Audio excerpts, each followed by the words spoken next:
Everything we want in life, almost without exception, is because of how it makes us feel. What is it that we can learn about money mindset? You're here to find your gift, become really good at your gift, and then be paid for your gift. We live in this abundant wealth mindset without having our kids fall prey to entitlement. Children are brainwashed very early by beliefs. Do you think there is a connection between self-worth and wealth creation? That's the whole point of wealth, to share it. And in sharing it, you enjoy it so much more.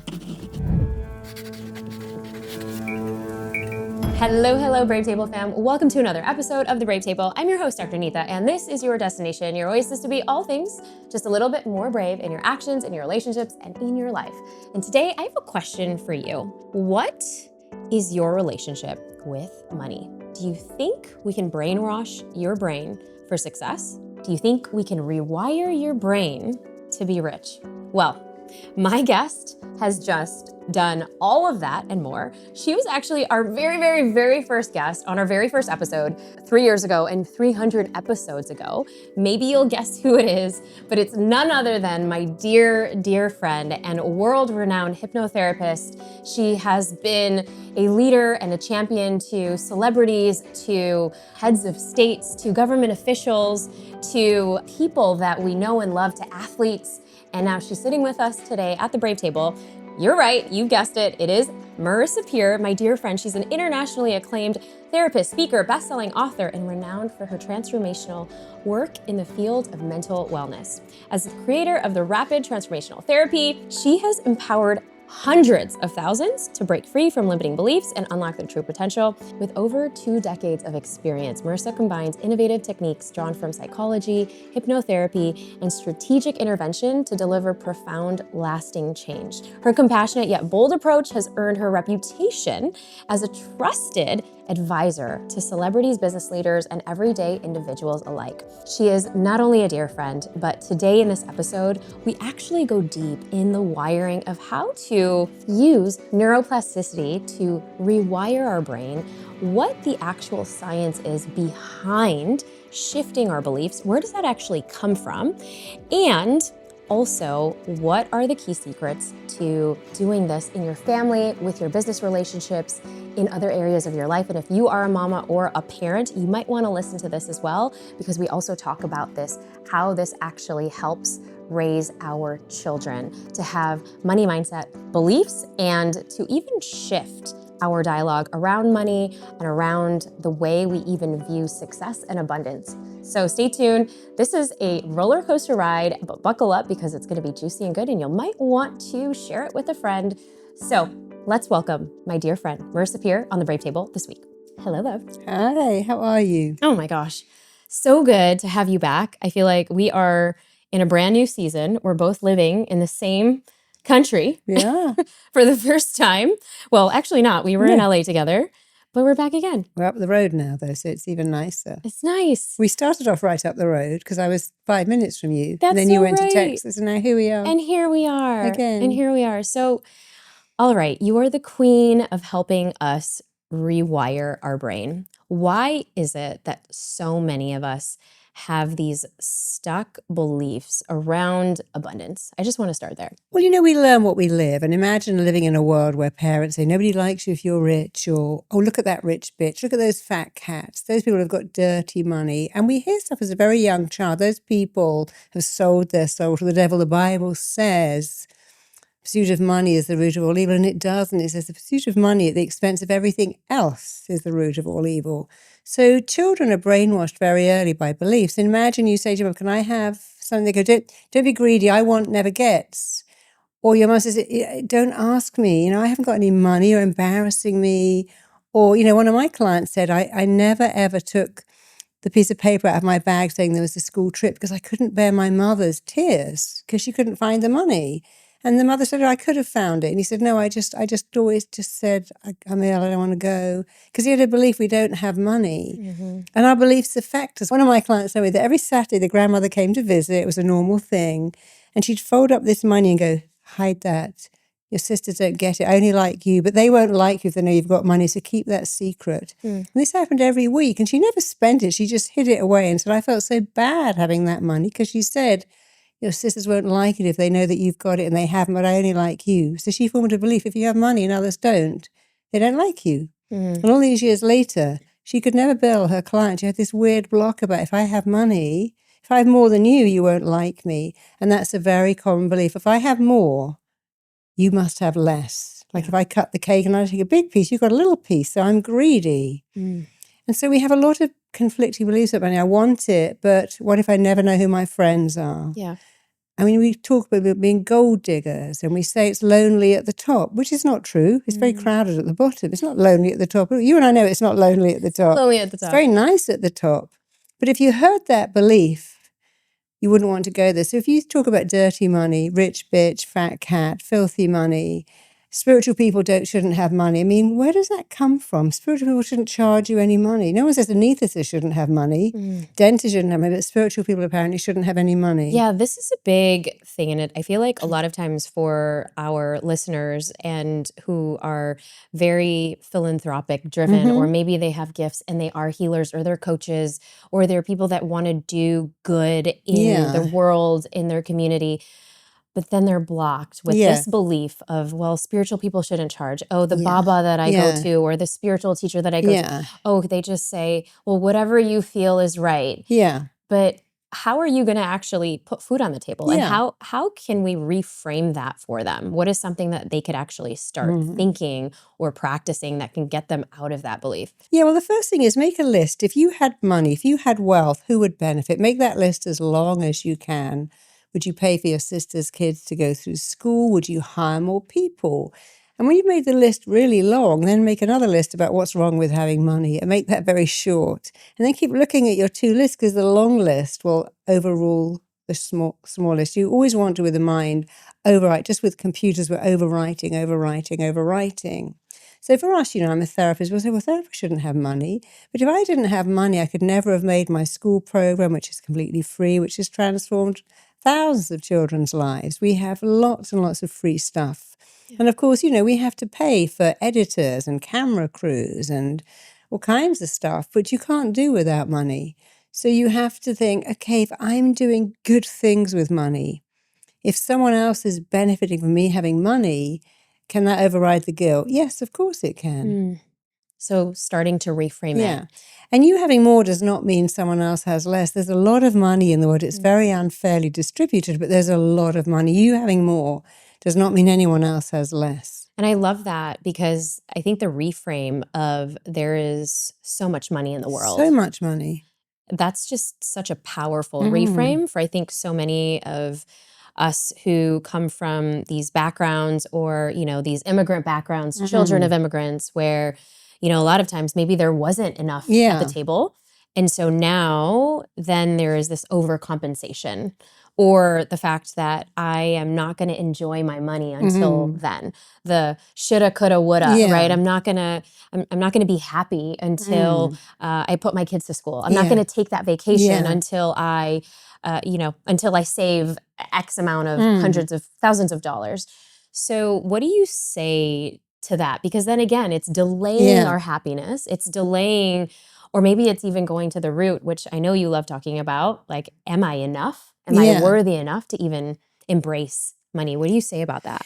Well, the thing with money is you have to do three things: spend it, save it, invest it, and pay your bills. So all your money should go into three piles. This has got to pay the mortgage. I want to have some savings, but you also need to spend a little bit of something on yourself. Just living in the saving mindset is living in a very frugal mindset. I can't buy anything because I'm saving. What helps is I don't actually talk about money. My daughter used to say to me when I was a single, Mummy, have we got money? I go, darling, we're so wealthy. We didn't have any money, actually, because I had a massive mortgage. I was a single parent. I had to be very careful. But I never told her. I said, darling, we are rich. We're wealthy. We live an abundant life. But I never talked about money because we were rich. We live in a rich world. We had a house. We had heating. I used to go and feed homeless people every Christmas, and I'd come home and feel like the queen. I thought, my God, I've got a bed. I got heating. If you think you're poor and you go and see someone who's really poor, you actually then feel wealthy by comparison. So I always did things that made me feel wealthy. And so that's the thing, to not talk about money, and when we're selling, we say your investment is. We don't talk about the cost, the price, because that can be very off-putting. But the point of money is to enjoy it. You and I were on Richard Branson's island last year in the Virgin Islands, and he certainly enjoys his money because he shares it. And that's the big thing. You're not supposed to have wealth and sit at home counting it. You're supposed to go out and go, well, who can I bring with me? Can I pay for someone? Can I fund someone? George Michael used to sit at home all the time and watch morning TV and fund people. It gave him immense joy, but he did it all anonymously. So from a tiny bit about, can I invite someone round for dinner, to a massive thing, can I pay for my friends to go on holiday? That is the point of wealth. Yeah. You're supposed to share it. If you're just keeping it to yourself, you've missed the point of having it and you're not enjoying it. There's nothing better than saying, wow, I'm inviting all these people for dinner. I'm having an event. I'm paying for my neighbor's kid to go on holiday. That's the whole point of wealth, to share it. And in sharing it, you enjoy it so much more. Right, because it's coming from a place of abundance. Yeah, abundance means... rather than a place of lack. And if you worry about it running out and you hold it and you never tip and you hold it so tightly, you're living in a scarcity mindset. You know that expression, some people are so poor, all they have is money. And it's because some people are so rich, all they have is money. But if you're living in scarcity, that's not wealth. And one of the things about manifesting is you cannot manifest with scarcity beliefs, holding it all, keeping old stuff, women keeping bits of old makeup, food that's passed. I don't want to throw it away. It's a waste of money. You have to really think, is this a scarcity belief? And if I've got that, it's holding me back. So when you're trying to create an abundant amount of wealth in your life, make sure your thoughts are also abundant. I've got so much, I can share. When I was a single parent, I had so much. I had a baby. I had a house. I didn't have much money, but I felt very wealthy. I lived in a state of wealth in my head, which made a huge difference. Well, it's interesting that you share that, because I feel like oftentimes, and I'm reflecting this, as a mama of two, and of course, you are like the godmother to my children, and they love you so much. I love them. They're amazing. Well, now we're getting into these conversations around money. Yes. And I'm trying to teach them, they're 3 and 6. And I know, and Ari now asks, okay, mama, now they're both asking, whenever we go to the store, they're asking, okay, I want a toy. I want a toy. First it was a candy bar, now it's a toy. And now we're in Dubai, and some other people at their school will have. So there's this comparisonitis going on. Which is the worst thing. Yes. And so I think that even for a lot of moms, when we talk about money, it's interesting that you say, well, I'm living in this wealth abundant mindset. What do you think that we could be getting wrong in, saying, all right, we live in this abundant wealth mindset without having our kids fall prey to entitlement? Yeah. Entitlement is a terrible thing. So everything we want in life, almost without exception, is because of how it makes us feel. So my daughter was in a store once and she came up with about 8 Barbies going, Mummy, I need all these Barbies. I went, no, darling, you don't need all the Barbies. One Barbie will give you as much pleasure. She goes, no, it won't. I said, no, it will. How would you feel if you had all those Barbies? And could you feel that feeling without all the Barbies? Because that's the thing. I think I want this thing. I want this bag. I want these shoes. I want this Jo Malone fragrance. I want this thing. But, you've already got 8 other bags at home and 10 other bottles of fragrance. If it made you feel good, why do you need more and more? So the thing you want, you've got to work out, how would I feel if I get it? Could I feel that way without it? Because we acquire stuff because of the emptiness inside. The emptiness says, I need more food, more cakes, more drugs, more shoes. I mean, I love my shoes, but you get to think, and then when you have so much, you think, oh my God, this is overwhelming. I've got now so much stuff, I can't even shut my closet doors. And that becomes a challenge too. So always ask yourself, how will I feel if I have that? And could I feel that way without it? Because what makes us feel great is not shoes or handbags or brand new laptops or phones. It's our relationships with people that make us feel good. And when I had no money, I had a lot of single friends in the same boat. And we had a great life. Sunday, we hang out together. We looked after each other's kids. We swapped clothes. And it was actually a really lovely bonding. We were all in the same boat, all single mothers who had to be careful. We were all trying to stretch out $1. But sharing our clothes and swapping things was a lovely thing to do. And I used to go to car boot sales. And I used to love going there. My daughter would get stuff. She was so happy. My friend would go, oh, I don't want to buy stuff. What if someone's died? I'm like, don't be ridiculous. What's a weird thought? Here's a wrapped up Barbie and somebody else have died. Maybe they just don't like Barbies.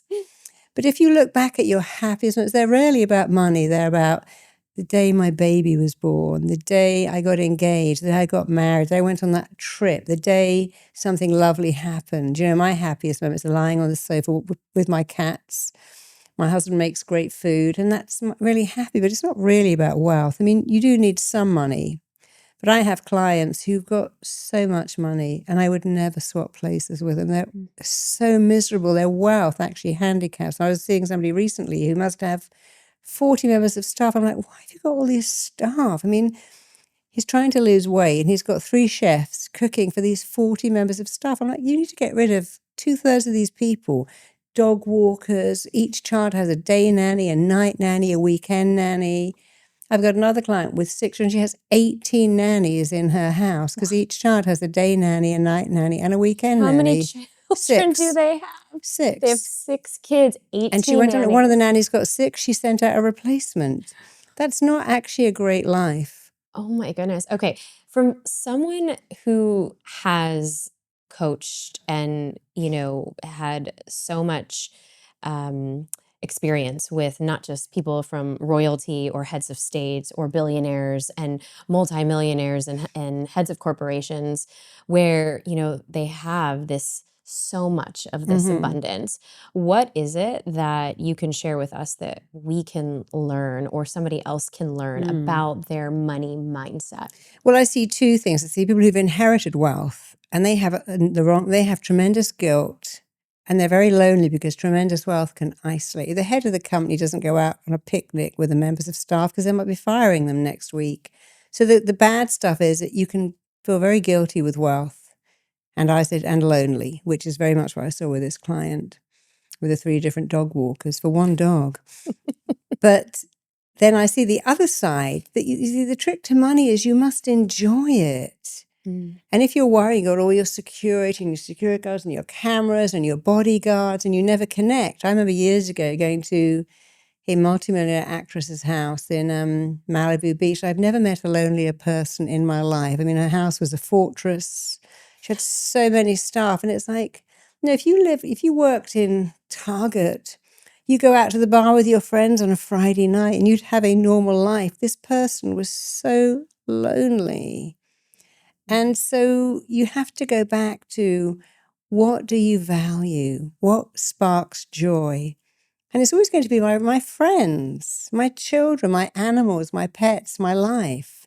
What makes my heart sing? It's not sitting at home counting. I don't know if you saw the movie about Paul Getty when he was holding his painting at the end of his life. It's like, well, a painting is not going to wrap your arms around you, make you a cup of tea, stroke your hair and tell you that you're amazing. So money can be very isolating. But again, you can create great joy with wealth.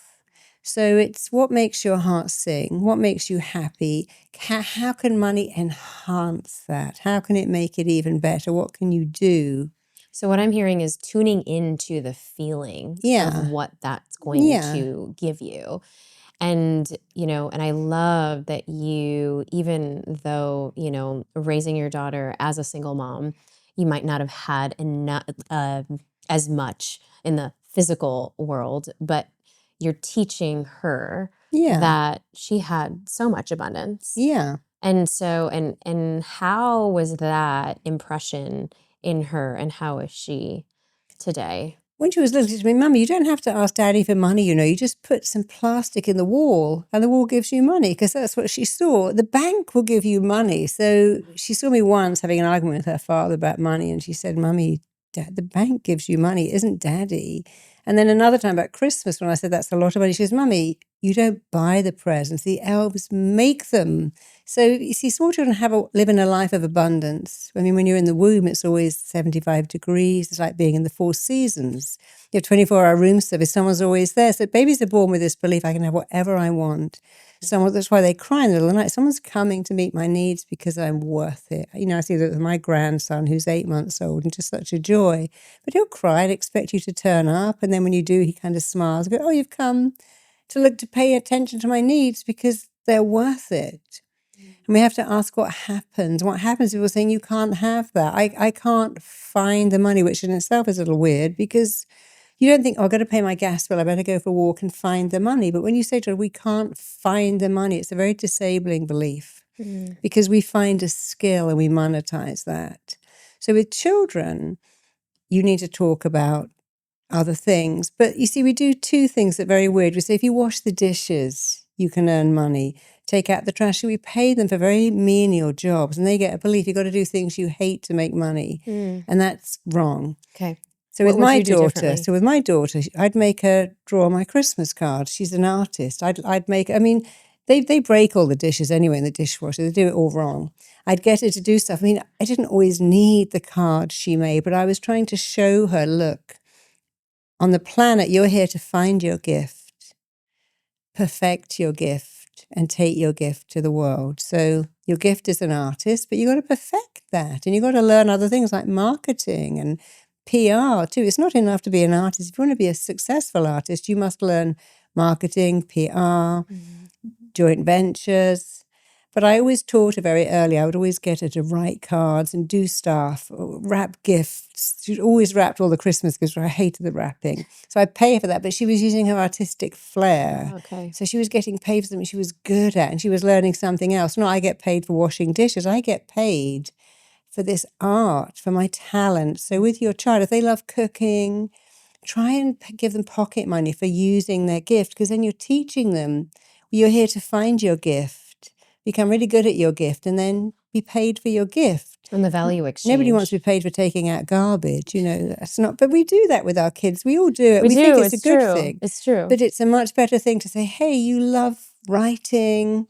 You're really good with animals. You're really good with, we'll do this. You're really good with accounts. And then I'll help mommy do this. Even if you can't utilize it, what you're doing is teaching them something amazing. I have a gift and I'm getting paid for my gift because that's the point of life. You have a gift, right? We get paid for our gifts. It's true.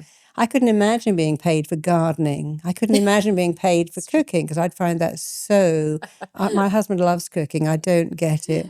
It's so true. It's so true. The reframe on that. And I think a lot of times with parenthood, we're just trying to give them the chores because wash we the can get car, those chore lists from Etsy or Pinterest. And it's easy. So mamas, I think, I love the reframe of actually getting value exchange and getting paid for your gifts early on, whatever that looks like. Yeah, whatever that looks like. Even if it doesn't look that easy, you can still work out a way to do that, to make your child feel, wow, I'm paid for my gift, because that's what we want in life, to be paid for our gift. Yeah.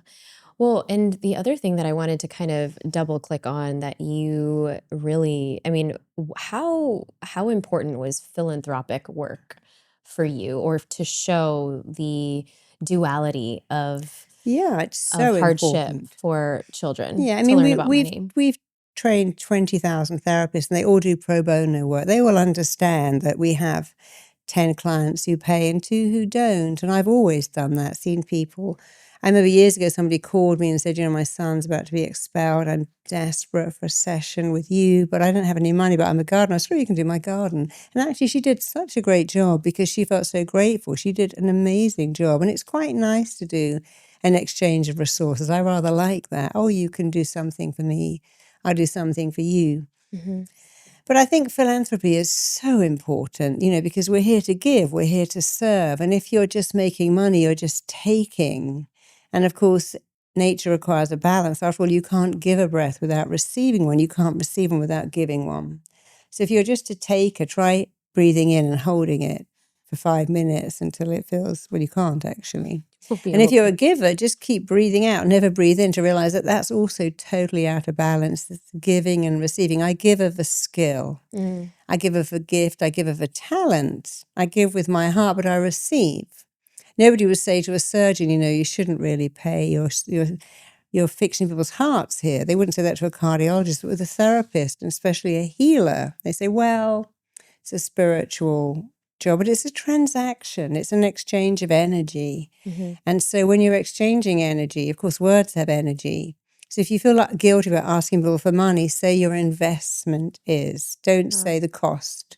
even the fee, the investment, because that money energy word is so much better than the cost, the price. Right. We love I'm investing in myself.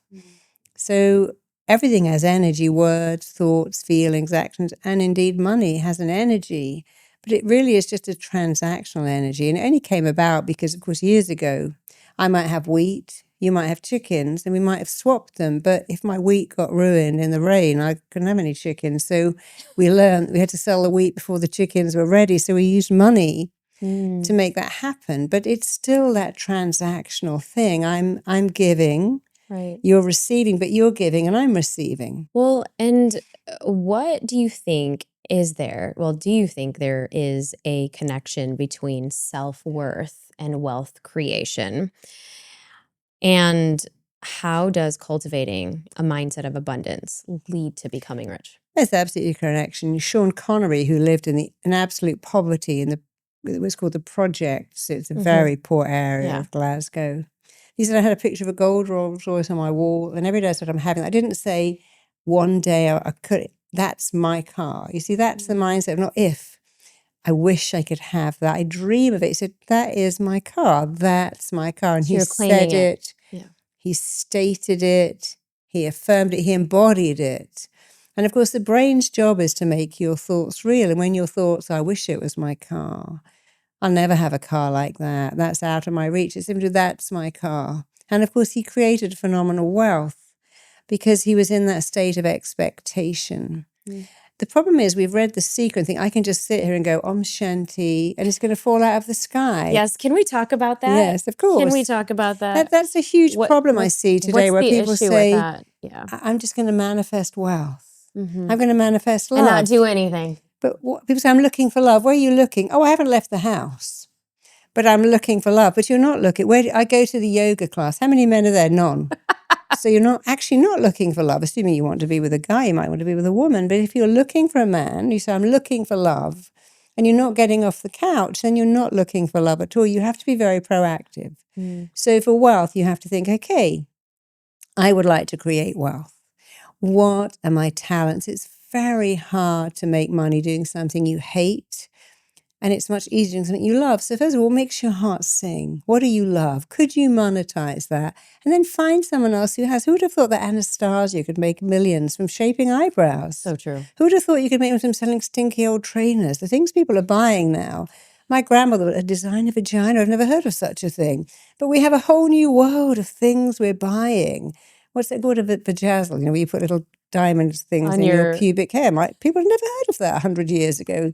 But there's always something, putting little diamonds in your eyelashes. Or on your teeth. On your teeth. There's so many things that are happening. So you are powerful, but if you have a genius brain. So think of what you'd like to create and then find someone who's done it, because then you think, well, they did it. Therefore, it can be done. We know that when Roger Bannister ran that mile in under 4 minutes, next year, 57 people did it. It couldn't be done. And it's been done and done and done. So find someone who's done it and think, well, what did they do? How did they do it? So, there's a lot of work involved, but it doesn't feel like work. First of all, you have to have the mindset of success. And part of that mindset is this: I'm worth it. The biggest part of mindset is I'm worth it. To just claim it, to just say 80% of your success will come down to having the mindset that says, I'm worth it, I deserve it. That's very important. I'm worth it, I deserve it. But you also have to work very, very hard. The belief that I'm worth it is just going to fall out of my shower head is not true. You have to work really hard. You have to apply yourself. You have to follow your dreams. So the first thing is mindset. It's so important. And while you're learning the mindset of I am worth it, in fact, we could do that right now. Put your hand on your stomach, close your eyes, and just say, I'm worthy of success, and I'm deserving of great success. And now we're going to do it again. We're going to add what that is. You could say, I'm worthy of wealth. I'm worthy of a great partner. I'm worthy of a promotion. So let's say it. I'm worthy of ... I am so deserving of ... I am worth ...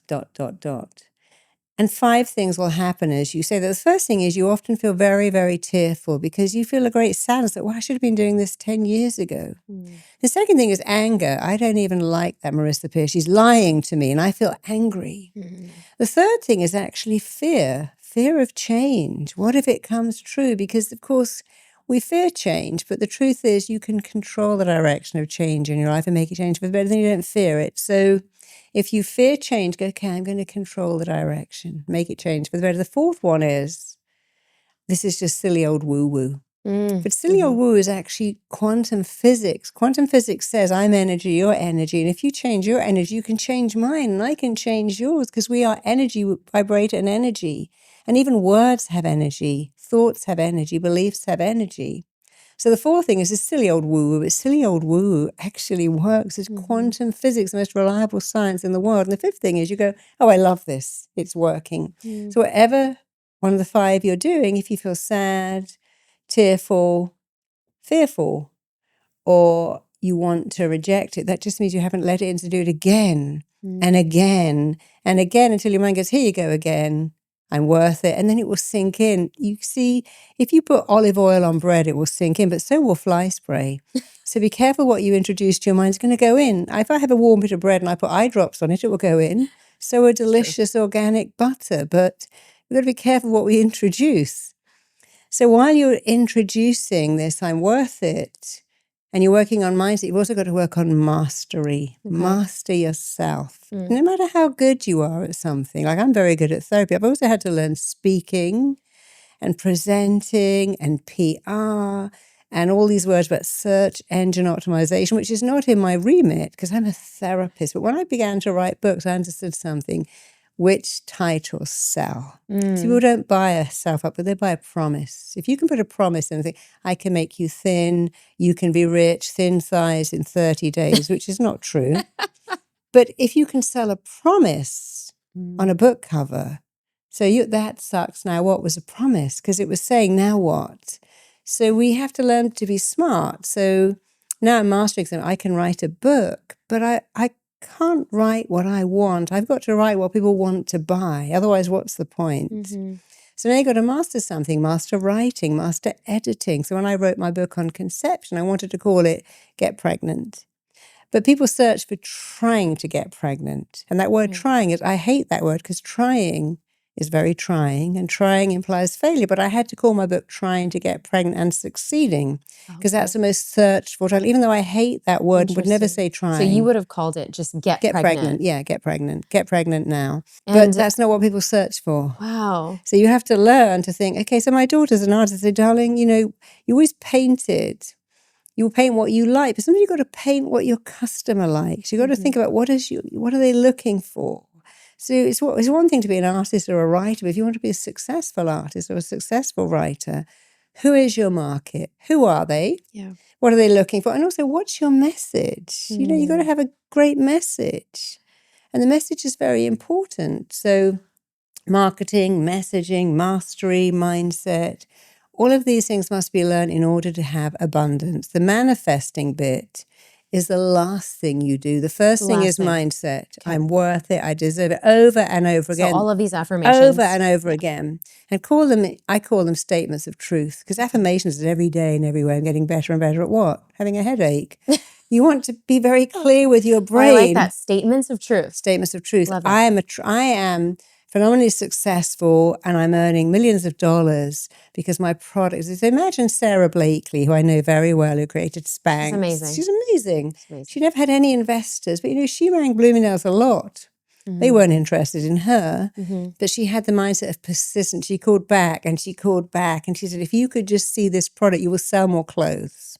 Finally, they had to come in and history was made. Wow. And then, of course, immediately, Kim Kardashian created Skims because this is not revolutionary, it's evolutionary. Someone's done it. So she created the same product. Lululemon did not invent little black stretchy lemons. They invented, sorry, I said lemons. Lululemon did not invent little black stretchy pants. What they invented, how to sell them for $150. That's what they invented. Starbucks didn't invent coffee. They invented how to sell it in a cup so you walk down the street. And they made it so addictive. People never bought coffee, walked down the street 30 years ago, 40 years ago. Right. So mastery is like, what's out there that I could master? So it's almost like asking Yeah. yourself the question and Yeah. getting curious about Yeah. that and following Yeah. that. So the mindset of it, like James Dyson, do you think he invented a vacuum cleaner or a hairdryer? No, he just he invented very good ones and charged an enormous price. I mean, I just paid $600 for one of his hairdryers. No, same. But they're amazing. They do your hair in 3 minutes. They're worth every penny. But then, of course, we now got Shark, which is actually just as good and half the price, because that's what happens. People say, I could do what he's done better. So mastery is not about, okay, I want to be super wealthy. What can I invent? It's what's out there that I could improve. Because I didn't invent therapy, but I certainly mastered it being faster and more efficient. And I'm not embarrassed about that because came from the 50s. It was so old fashioned. Come in every Wednesday and talk about your pain. No one goes to young, go, hey, I've broken my leg. Can I come and speak about it every Wednesday at 2:00? They go, I'm in pain. I want to be out of pain. I did the therapy message. And my message was, I can change your life in an hour. Ooh. And that's not a message most therapists say because they want you to come in every week because they've been trained. It's not their fault that they need that reoccurring income. If you can change someone's life in an hour, they send you all their friends and they don't need to come back. So what is your message? Who is your audience? What is their pain point? Now, what is the pain? So the Spanx had a pain. I can't find any shapewear. Right. Dyson had a pain. I vacuum the house. When I change the bag, all the dust goes out again. So there's a waste of time. My pain point is I can't get my kid to sleep. And my daughter had this thing. Have you heard of the snood? Yes. Yes. I loved that. Love it. Rocks the baby to sleep. It's a great pain point to solve. What is your client's pain point? Yeah. And can you find something to solve it? And the answer is yes, because we all have a genius brain, but we're so caught by with these blocks. I'm not enough. Who am I? I'm not qualified enough. I'm then not we second guess interesting enough. ourselves. Yeah. And then it's almost like we ruminate on things. And it reminds me of, it's kind of a segue that I want to take because I know that we're talking about, manifestation and woo, but what about the other dynamics of masculine and feminine dynamics in financial success?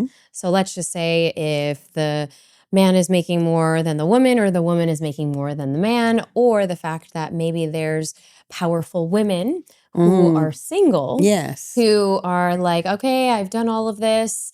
I really want to be in a love relationship with a guy who I'm not funding. Yeah, of course. And so how does their money mindset have to change, and how does that all work out together? Men have a different whole idea. They can say, I'm going to marry this waitress and she's going to raise the babies and look after the house, and that all seems fine. But for women, it's like, okay, I've got money. And if I find a man with no money, the relationship, it can work very well. I've got several people I know very well where the woman is very successful, the guy isn't. I know people who've been together for 30 plus years and their relationship really, really works. But it works because the woman deeply admires the guy, because men need admiration. So if you're a house husband raising the kids and your wife is out making a lot of money and you feel not admired, that can be very, very difficult. So you have to work out that dynamic that you're a partnership. You're together, the money is pooled and it isn't your salary and they haven't got one. It's like, what are we bringing to this relationship together? It used to be quite rare to have house husbands, but in Sweden, every mother gets a year off and then the father doesn't. They call them latte papas because they're all in Starbucks with their baby strapped on. Oh, I didn't know that. Yeah, latte papa. It's a nice thing to see. You see all these dads because the mother takes the first year, the father takes the second year, 1 to 2. Oh, wow. And latte papa, I love it. It's become a part of the vocabulary. I'm a coffee dad. I'm in the coffee bar with my baby and my other dads with their babies. We're having a great life. So eventually something goes into the vocabulary and it becomes more normal, a latte papa. A latte He's papa. not like an architect. He's a latte papa. And they like that because he's doing the best job in the world. He's investing in his child's future. So we have to change that thing about what are you doing? I'm with my kid. I'm doing the most important thing. It's always been looked down on. But now it isn't. It's funny how we have latte papa. We don't have latte mama. Isn't that strange? No, we There's don't. no word for that because and people say, oh, you're looking after your kids. It's like, well, they're my kids. Shouldn't I be you're babysitting your kids? You can't babysit your own kids because they're your kids. But you have to work that out yourself, where you're a partnership. It's not really your money. and your partner doesn't have any, it's group money and you have a family. But I understand too the fear, but what if, I lose it all? But we have to collectively all shine a light on the fact that we look down on people who are at home raising their kids, whether male or female. We look down on them, we say, oh, you're just a housewife. And we've got to stop all of that and realize this is the most important job in the whole world. You're raising the next generation and to embrace it. Because I also think that a lot of the ambitious women or the goal-getting women where they are thinking they have to minimize how much money they're making sure, they're going to hide attract it. the guy. What do you say about that? Again, there are a lot of men who love powerful women and are married. And so again, Google a powerful, I was using Michelle Obama as an example. I'm not sure we should use that anymore. But, she's a very powerful woman. There are very powerful women who are very happily married and doing great work. There are women movie directors, women artists, women architects, women in construction who are doing a great job. And again, if you think that's so unusual, keep looking at all these women out there running companies, doing amazing, amazing things and think, I know Stella McCartney and she's married, she's got a great brand, she's got 4 children. Even Victoria Beckham, for all the Christmas, she's got tenacity, I know she's got a lot of money behind her, but she kept going and she kept going with that fashion line. She never quit. Yeah. And all of a sudden she's made it with her beauty brand, which is actually very good. She has 4 children. Whatever you say about her, she stayed with her husband. They got 4 kids and she's got a business. And people say something has to give. But it doesn't always. There are people with 4 kids, 3 kids, 2 kids, also have a business and are doing very, very well. But we mustn't treat it as something rare or weird or like not normal, because it's becoming more normal. Every year we're seeing women who say, I'm an architect, I got a partner, I've got these children. They make it work. I'm trying to think of the girl like Gillian, who's the aerobic? I love her. Yeah, Gillian she's Michaels, great. 2 children, a great and she has a voice, and I love the stuff she says. She's amazing. I love her voice in government, how she has a voice about what we're doing, the food industry. But I would see she's a great example. She's got a partner, she has 2 children, she's got a great business, did it all herself, but she also has a voice, and she's because we say, women need a voice. We've all got a voice. We have to use our voice more and stop apologizing for, I have it all, or something's got to give. And if I'm a great businesswoman, I won't be a great mother. If I'm a great mother, I can't be a great businesswoman. Men have never had to make these decisions. Right. They never had to. That's because they had us at home doing all the other stuff. It's true. It's true. It's true. But now we can have them at home. So you don't apologize and don't believe something's got to give. You can absolutely have it all. It takes organization. You really can. I mean, last week I had like a massive event. Then I had my school. My daughter was here with her husband and her baby. So busy. It was very busy, but it just needed organization. And me to say, look, I love you being here. And I'm teaching all afternoon, so we can have all morning, or I can't go out all morning and evening. You have to be able to prioritize yourself, because I'm like a battery. I need to recharge. And I love that. And you do that really, really well. And I feel like there's so much of this that I've learned from you over the years of, it's like choices. Yeah, you have to make the right choices. And I think also when we're building our wealth mindset and when we're building or rewiring our brains to be rich, we're also claiming our desires. So it's going back to what you always talk about is the rules of the mind. Yeah. And being able to consistently, it's almost like a muscle. Work on these rules. Yeah. Working on these rules and even revisiting them, because it's what I'm hearing from you, and this pattern from you is it's training, constant training for the mind. Yeah. And I think a lot of times we do forget that in the heat of the moment or in our human moment. And one of us says, hey, let go at dinner. Let's go and say, look, I've got a meeting in the morning at 8:00. Can we just order in? Yeah. My husband says, let's watch a movie. I go, a movie is 3 hours. Can we watch a documentary for 1 hour? Because I want to go to bed at 10. You have to be honest. Yeah, I could say, let's watch a movie till 1 in the morning and then let's go out for dinner. But you have to be honest and think, okay, how can I make this work? Let's order in. Let's watch something that takes an hour, or let's do that tomorrow. Let's find a movie to watch tomorrow, the weekend.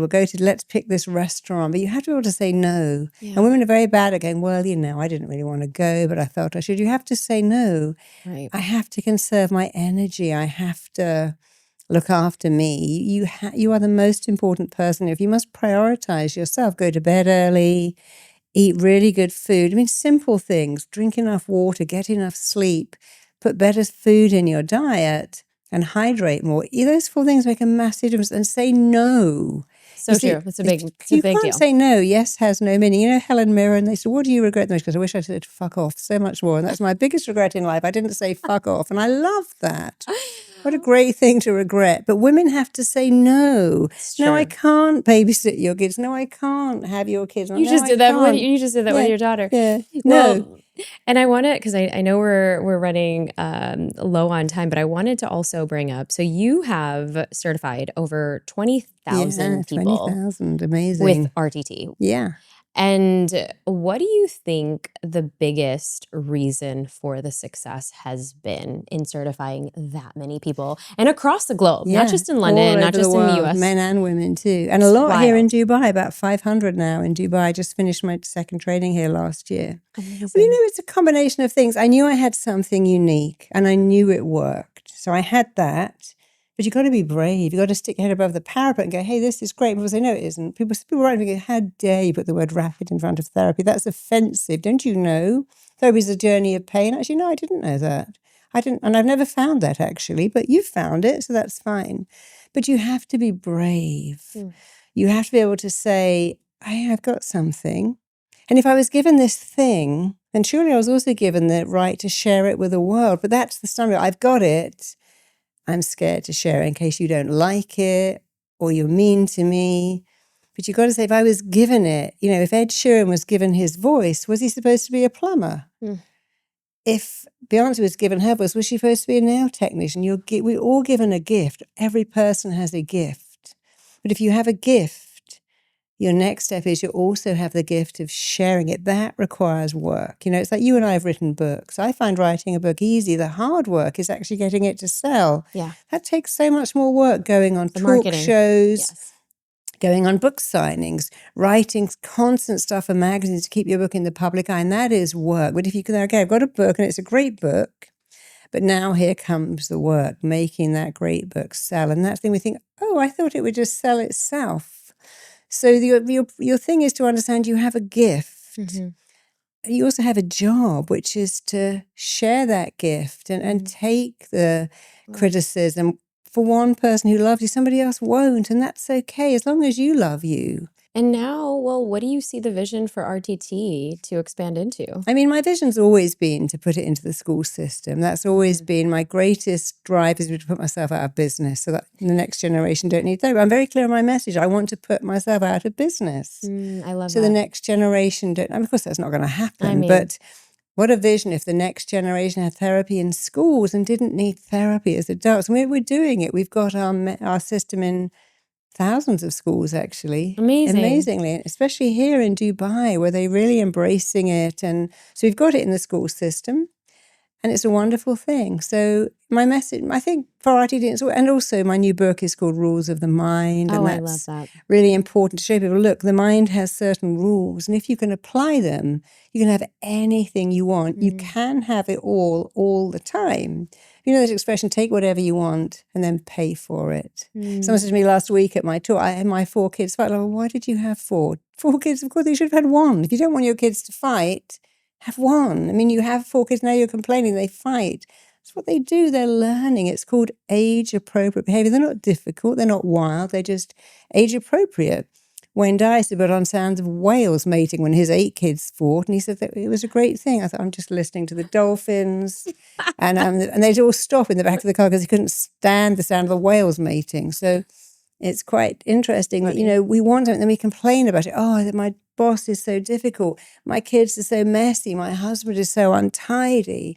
But, we want something. Yeah. And you've got to take everything that comes with it. When you have a child, it's the most wonderful. They keep you up at night. They're very messy. When you have a husband, they want to do different things. When you have a house, stuff goes wrong. When you have a job, You have a lot of commitment, so be careful what you ask for because you'll probably get it. You'll probably get it. And what I'm hearing here is, to be able to take the good and the not so good because it comes with the territory. You know what worked for me is to always sit back and ask myself one question. Is my problem someone else's fantasy dream come true? Would someone think, oh, I'd love that problem. Your kids just smeared peanut butter on the fridge.